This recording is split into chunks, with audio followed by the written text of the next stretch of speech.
Чтобы выкурить 300 сигарет, нужно подготовить устройство, которое, соответственно, будет их курить. Его сердцем станет вот такой маленький компрессор, который вращает электромоторчик. Все нужно прочно закрепить на площадке, ведь впереди его ждет большое испытание. Мы подготовили колбу, которая выступает в роли легких человека, и соединили их при помощи тонкой трубки. Наполнителем будет выступать обычная вата, и все эти сигареты мы должны пропустить через нее. Итак, как это будет работать? Сигарета вставляется в красную трубку, компрессор всасывает в себя воздух, который вместе с дымом проходит через вату и выходит с обратной стороны колбы. Итак, подключаем питание к проводам, запускаем компрессор и поджигаем первую сигарету.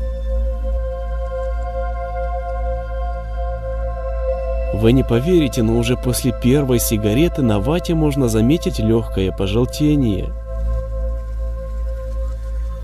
Третья сигарета, и уже четко видно, что ничего хорошего они после себя не оставляют.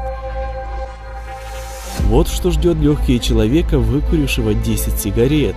Многие пропускают через себя такое количество всего за один день.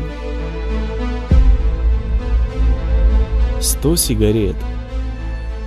Продукты сгорания и смолы уже целыми каплями конденсируются на стенках колбы и вате.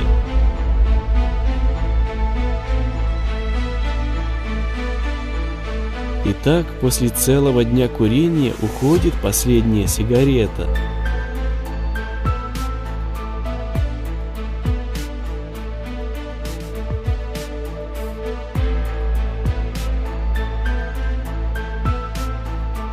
Удивляет жажда к жизни человеческого организма, который каждый день борется с такой гадостью, и отношение курящего человека к своему здоровью. Неужели он и вправду верит, что все это останется без последствий?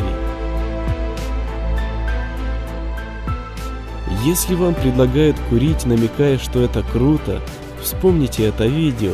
Превращать свои легкие в отстойник для черной слизи – это нифига не круто.